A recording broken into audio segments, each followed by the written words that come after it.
Hello students, कैसे हैं आप सब लोग। चलिए, तो again my self mister Amit Tiwari, mathematics faculty with an experience of 10 years and x faculty from various institute of Chandigarh. तो चलिए, आज हम लेक्चर नंबर 2 लेके आए हैं आपके लिए, the pair of linear equations से रिलेटेड।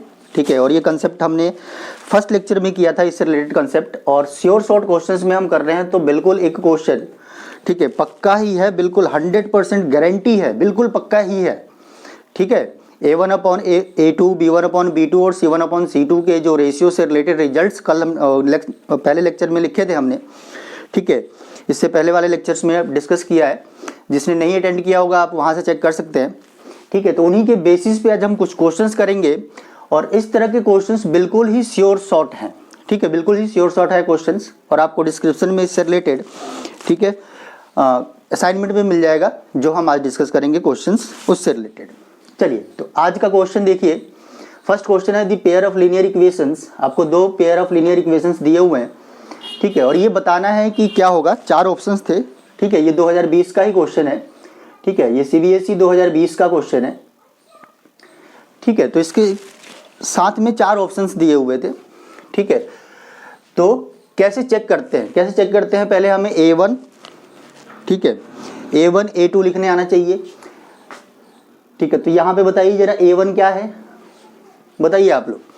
ठीक है, देखो ये मैं फिर से कह रहा हूँ, जिसको A1 A2 B1 B2 और C1 C2 आइडेंटिफाई करने नहीं आ रहा है, तो आप इससे पहले वाले लेक्चर मेरे देख सकते हैं।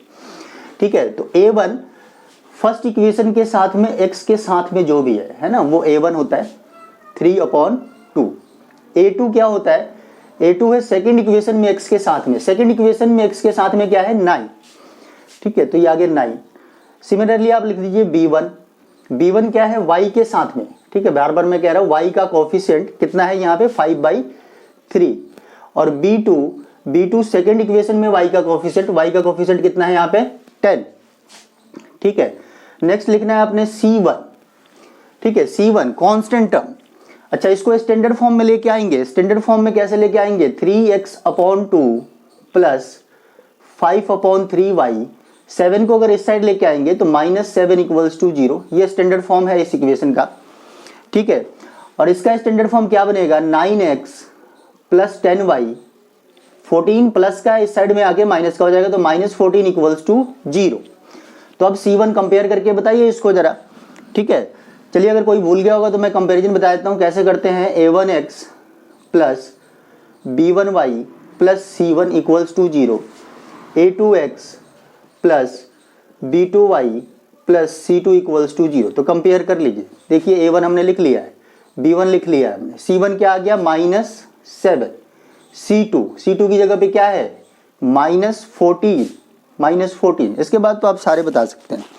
ठीक है, कैसे चेक करते हैं, रेशियो चेक कर लेते हैं A1/A2 का। बताइए A1/A2 का रेशियो, यहाँ से A1/A2, A1 कितना है 3/2/9। क्या बनेगा ये 3/2 × 9, कितना आ गया ये 3 3 जा 9, आप कैंसिल कर सकते हैं, 1/6। फिर निकाल लेते हैं B1/B2। B1 कितना है 5/3, B2 कितना है 10। क्या आ गया ये 5/3 × 10, 5 2 जा, तो ये भी आ गया 2 3 जा 6, 1/6। C1/C2 बताइए, C1 -7, C2 -14, माइनस से माइनस कैंसिल हो गया, ये कितना आ गया 2, कितना आ गया ये 1/2। रिजल्ट कौन सा आ रहा है, ठीक है, रिजल्ट कौन सा बन रहा है, देखिए रिजल्ट बन रहा है कौन सा, A1/A2 कितना है 1/6। B1/B2 कितना है, ये भी 1/6 है। क्या ये दोनों इक्वल है, बिल्कुल है। ठीक है, तो B1/B2 ये दोनों इक्वल है 1/6 के। लेकिन C1/C2 देखिए, C1/C2 क्या है 1/2 है, तो ये इक्वल नहीं है। ठीक है, किसका कंडीशन बनता है ये बताइए, किसका कंडीशन बनता है, पैरेलल लाइंस का। ठीक है, ऑप्शन में तो आपको इनकंसिस्टेंट दे रखा था, तो आप ऑप्शन टिक करेंगे इनकंसिस्टेंट। ठीक है, लेकिन हो सकता है चेंज करके आपको ये लिख दे, ऑप्शन में पैरेलल लिख दे, तो लाइन्स आर पैरेलल, ठीक है। और इनकंसिस्टेंट का मतलब क्या होता है, या पैरेलल है तो इसका मतलब क्या होता है कि नो सॉल्यूशन, ठीक है ना। तो फिर से मैं कह रहा हूँ, देखिए शॉर्ट क्वेश्चन हम जो डिस्कस कर रहे हैं उसमें हो सकता है कि 2020 में उसमें ऑप्शंस इनकंसिस्टेंट और कंसिस्टेंट के फॉर्म में था, ठीक है। हो सकता है इस साल जो क्वेश्चन आए उसमें आपको ऑप्शंस में पैरेलल लिख दे, इंटरसेक्टिंग लिख दे, या कोइंसिडेंट लिख दे। C if the system of equations cx plus 3y plus 3 minus c equals to 0 and second system of equation है 12x plus cy minus c equals to 0 has infinitely many solutions। infinitely many solutions का क्या condition होता है a1 a2 b1 b2 and c1 c2 में? याद है किसी को? याद है किसी को? चलो मैं रिकॉल करवा देता हूँ। इनफाइनाइटली मेनी सॉल्यूशंस के लिए तीनों का रेशियो सेम होता है ना, a1 upon a2 b1 upon b2 और c1 अपॉन c2, ठीक है। ये आप चेक कर सकते हैं, फर्स्ट लेक्चर में हमने डिटेल में किया हुआ है इसको। इनफाइनाइटली मेनी सॉल्यूशंस, ठीक है, यानी कि लाइंस आर कोइंसिडेंट, और lines are coincident means a1 upon a2 b1 upon b2 and c1 upon c2 all three are equal. बात ये आ गई कि अब आइडेंटिफाई कैसे करें। लेकिन देखिए हमें लिखना आना चाहिए, रिप्रेजेंटेशन बहुत ही इंपॉर्टेंट है बोर्ड एग्जामिनेशंस में, ठीक है। अगर आपको 100% स्कोर करना है, और हम शॉर्ट क्वेश्चंस इसीलिए कर रहे हैं कि आप 100% स्कोर कर पाएँ।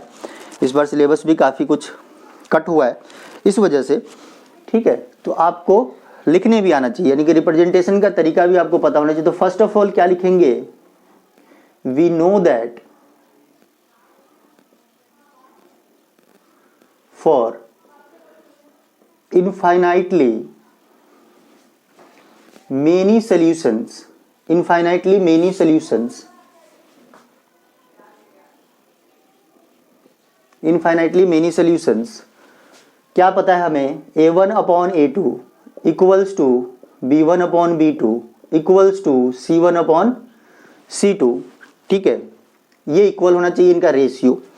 अब देखिए आपको आइडेंटिफाई करने आना चाहिए, है ना, आइडेंटिफाई करने आना चाहिए a1 a2 b1 b2 and c1 c2, ठीक है। आइडेंटिफिकेशन भी आपको बता दिया क्या करना है। x का कोफिशिएंट होता है a1 फर्स्ट इक्वेशन में, ठीक है, तो वो किसके बराबर, c के बराबर, है ना। यहाँ पे x का कोफिशिएंट कितना है, c, यहाँ पे x का कोफिशिएंट कितना है 12, तो a2 आ गया 12। b1 y का कोफिशिएंट कितना है 3, यहाँ पे c, c1 कांस्टेंट टर्म यहां पे क्या है 3 माइनस सी, ठीक है, ध्यान रखना है कांस्टेंट टर्म पूरा है ये 3 माइनस सी, और यहां पे क्या है माइनस सी। आगे बात समझ में। इसके बाद ठीक है कैसे सॉल्व करते हैं, काफी सारे बच्चों को दिक्कत होती है यहाँ पे कि सर 3 रेशियो ये सेम आ गए क्या करें, ठीक है, बहुत सारे लोगों को पता भी होगा। तो क्या करें, पहले इन दोनों को सॉल्व कर लेते हैं, फिर बाकी दोनों को किसी और दोनों को सॉल्व कर लेंगे, है ना। तो लेट कर लेते हैं कि हम पहले ये वाले रेशियो ले रहे हैं c upon 12 equals to 3 upon C. Cross multiply कर लेते हैं इनको, क्या बनेगा क्रॉस मल्टीप्लाई के बाद बताओ, c इंटू सी स्क्वायर 12 इंटू 3 36। अब क्या बता सकते हो मुझे कि c की वैल्यू क्या आएगी, यहाँ से c की वैल्यू क्या आएगी, ध्यान रखना है c स्क्वायर 36 है तो c की वैल्यू आएगी प्लस माइनस 6। ये भी कॉमन मिस्टेक होता है बच्चों का, ठीक है, ये भी काफ़ी कॉमन मिस्टेक होता है, ध्यान रखना है। अगर c स्क्वायर 36 है तो c की क्या क्या वैल्यूज हो सकती है, 6 पे भी 36 होगा, माइनस 6 पे भी 36 होगा, ठीक है, तो ये ध्यान रखना है। तो c की वैल्यू प्लस माइनस 6, उसके बाद बाकी कोई और दोनों को इक्वल कर लो, इसको और इसको इक्वल कर लो, या फिर इसको और इसको इक्वल कर लो, कोई फर्क नहीं पड़ता, ठीक है। तो अब क्या कर लेते हैं, एंड इन दोनों को इक्वल कर लेते हैं, ठीक है। आप इससे इक्वल करके भी चेक कर सकते हो, आंसर मैच कर जाएगा, ठीक है। And 3 upon C equals to 3 minus C upon minus C, ठीक है। क्या करें, इसको कर दे, क्रॉस मल्टीप्लाई कर दें, या फिर c से ये c कैंसिल आउट हो सकता है ना, ये c से c कैंसिल आउट हो सकता है, ठीक है। लेकिन क्रॉस मल्टीप्लाई कर लेते हैं। चलो माइनस सी से ये मल्टीप्लाई होगा माइनस 3c, और c से ये मल्टीप्लाई होगा c इंटू 3 माइनस सी। यहां पे कैंसिल कर लो, एक ही बात है, ठीक है। तो -3 इक्वल्स टू 3 माइनस सी। हमारा टारगेट क्या है, सी निकालना, सी के बारे में ही पता कर रहे हैं हम लोग, ठीक है। तो -c इधर लेके आते हैं, प्लस का हो गया, -3 को इधर लेके आते हैं तो 3 + 3 कितना हो गया, c की वैल्यू कितनी आ गई, c की वैल्यू यहां से आ गई 6, ठीक है। अच्छा देखो यहां से c की वैल्यू ±6 है, यहां से c की वैल्यू 6 है, ठीक है। सिर्फ एक ही वैल्यू आई, दोनों नहीं आई, है ना। चेक करके भी देख सकते हो, अगर c की वैल्यू 6 ले तो 6/12 1/2, 3/6 ये भी 1/2, 3 - 6 -3 और -6 ये भी 1/2, ये तीनों ही इक्वल हो जाएंगे। c = 6 पे देख रहे हैं, c = -6 पे नहीं होगा इक्वल। देखो -6/12 -1/2, आ रही बात पकड़ में, 3/6 -1/2, ये दोनों तो इक्वल हो गए। लेकिन यहां पे c की जगह पे -6 रखेंगे तो ये प्लस हो जाएगा, -6 रख रहे हैं, ध्यान रखना है। तो माइनस माइनस प्लस, तो ऊपर 9 बनेगा, नीचे +6 बनेगा, 9/6 3/2, वो इक्वल नहीं हुआ, ध्यान रखना है ना। तो इन दोनों का कॉमन सोल्यूशन लेना है, ध्यान रखना है, बहुत इंपॉर्टेंट कंसेप्ट है ये, ठीक है। इन दोनों का कॉमन सोल्यूशन लेना है, ठीक है। तो लास्ट में लिखेंगे hence for c = 6 a1/a2 = b1/b2 = c1/c2 are equal, या फिर इक्वल हमने कर ही दिया। Hence for c = 6 a1/a2 = b1/b2 = c1/c2। तो हमें फाइनली क्या करना था, c की वैल्यू फाइंड करना था। तो लास्ट में ये ध्यान रखना है कि लास्ट में स्टेटमेंट भी आपको लिखना आना चाहिए। देयरफॉर फॉर c = 6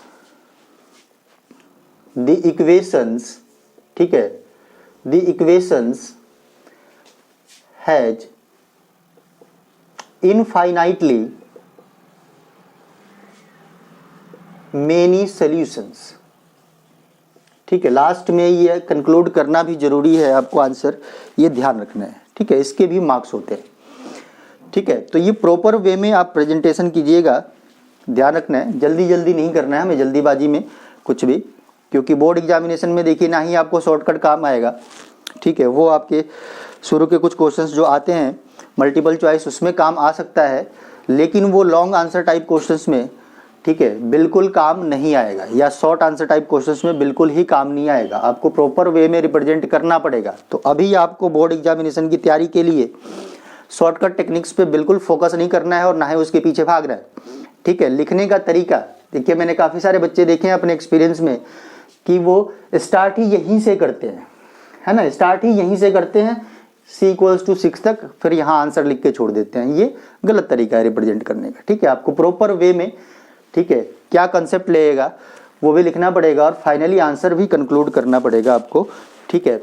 तब आपके 100/100% मार्क्स आसानी से आ सकते हैं, ठीक है। आगे बात समझ आ गई सबको। चलिए एक और क्वेश्चन करते हैं।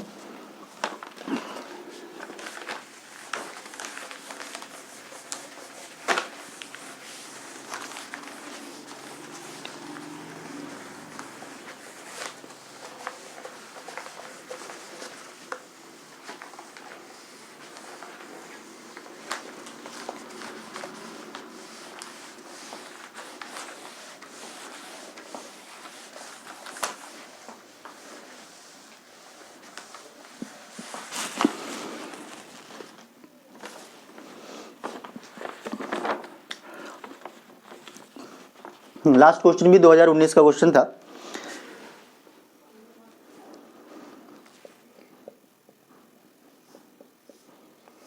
Find the values of k so that the pair of equations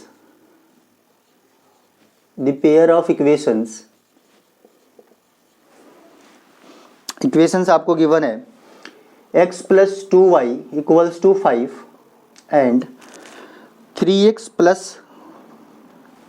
ky plus 15 equals to 0 has a unique solution. ठीक है, अच्छा देखिए, बहुत सारे बच्चों में ये होता है, क्वेश्चन देखा हमने, हम सोचने में पड़ जाते हैं यार इसमें कौन सा फॉर्मूला अप्लाई होगा, क्या होगा, कैसे होगा। ठीक है, तो ज़्यादातर हमारा दिमाग फॉर्मूले की तरफ ही भागता है, यार कौन सा फॉर्मूला लगेगा, कौन सा फॉर्मूला लगेगा। ठीक है, देखिए अब फॉर्मूले के अकॉर्डिंग जाएंगे तो फिर तो चीज़ें काफ़ी कुछ डिफिकल्ट हो जाएगी, है ना। कंसेप्ट के अकॉर्डिंग चलिए कि कंसेप्ट क्या है, फिर आप सर्च कीजिए, आपने जरूर कहीं ना कहीं वो कंसेप्ट पढ़ा होगा। ठीक है, तो आपको वहाँ से रास्ता मिल जाएगा, है ना। क्वेश्चन देखिए, इसमें थोड़ा सा चेंज करके नए क्वेश्चंस भी बनाए जा सकते हैं, कोई दिक्कत नहीं है। ठीक है, ये भी 2019 के किसी एक सेट में था क्वेश्चन। क्या है कि यूनिक सोल्यूशन, तो पहले तो हम ये देखते हैं कि क्या हमें यूनिक सोल्यूशन के बारे में कोई कंडीशन पता है। तो यूनिक सोल्यूशन कब होता है, तो दिमाग काम करना चाहिए कि यार यूनिक सोल्यूशन कब होता है, जब a1 upon a2 is not equals to b1 upon b2। ठीक है, हमें सोचना है, यहाँ से स्टार्ट करना है, यूनिक सोल्यूशन है, यूनिक सोल्यूशन के लिए क्या होता है, a1 upon a2 b1 upon b2 equal नहीं होते, बस बात खत्म हुई पे। तो a1 upon a2 is not equal to b1 upon b2। तो फिर से हम वैसे ही स्टार्ट करेंगे सोल्यूशन में कि we know that for unique solution a1 upon a2 is not equals to b1 upon b2। अब तो हो जाना चाहिए सबसे a1 अपॉन a2 और b1 अपॉन b2 आप आइडेंटिफाई कर सकते हैं आसानी से। a1 क्या है, a1 x के साथ का कोफिशिएंट। हाँ जी, ठीक है, चलो मैं लिख देता हूँ यहाँ पे, इसको स्टैंडर्ड फॉर्म में ले आए पहले, x प्लस 2y और प्लस का y उधर जाके माइनस y हो जाएगा, माइनस y इक्वल्स टू 0। ठीक है, फिर से रिकॉल करवा देते हैं, अगर कोई भूल गया होगा कि a1 कैसे आइडेंटिफाई करते हैं, तो x के साथ में क्या है 1 अपॉन a2 की जगह पे लिख लो यहाँ पे। ठीक है, अगर किसी को चीज़ें मतलब समझने में दिक्कत आ रही, बेसिक्स हो सकते हैं किसी के वीक हो, तो आप लोग पहले ये इक्वेशन लिख लीजिए, उसके बाद देखिए सीधा लिखिए a1 a2 b1 b2 c1 c2, खत्म। a1 a2 b1 b2 c1 c2 क्या बताया, दोनों इक्वेशंस को ऊपर नीचे लिख लीजिए स्टैंडर्ड फॉर्म में। x के साथ में देखना है आपने, क्या है x के साथ में, यहाँ पे 1 a1 a2 b1 b2 c1 c2। तो a1 कितना है 1, a2 कितना है 3, b1 कितना है 2, b2 कितना है k। ये इक्वल नहीं होने चाहिए, यही कंडीशन ही है। क्रॉस मल्टीप्लाई इसमें भी कर लेते हैं, k 1 से मल्टीप्लाई होगा, बीच में नॉट इक्वल टू का साइन है, 2 इंटू 3 क्या आ गया, k is not equals to 6। ठीक है, तो k की वैल्यू 6 नहीं होनी चाहिए फॉर यूनिक सोल्यूशन के लिए। ठीक है, चलिए ये सारी चीज़ें तो हमने आइडिया लेने के लिए लिखी थी, तो उसको लिखने की जरूरत नहीं। फिर फाइनल कंक्लूजन। ठीक है, तो क्या लिखेंगे आप लोग final answer, therefore for k is not equal to 6 आप लिख सकते हैं, या फिर आप ये लिख सकते हैं कि except k equals to 6 the given equation has unique solution. दोनों में से आप कुछ भी लिख सकते हैं। क्या बोला मैंने कि therefore k is not equal to 6 the given equation has unique solution. आप ये भी स्टेटमेंट लिख सकते हैं, या फिर आप ये भी लिख सकते हैं कि एक्सेप्ट k इक्वल्स टू 6। समझ आ रही है बात, एक्सेप्ट k इक्वल टू 6 की बात कर रहा हूं यहाँ पे। ठीक है, आप दोनों में से कोई भी लिख सकते हैं, मैं एक लिख रहा हूं कि therefore for k is not equal to 6 the given equations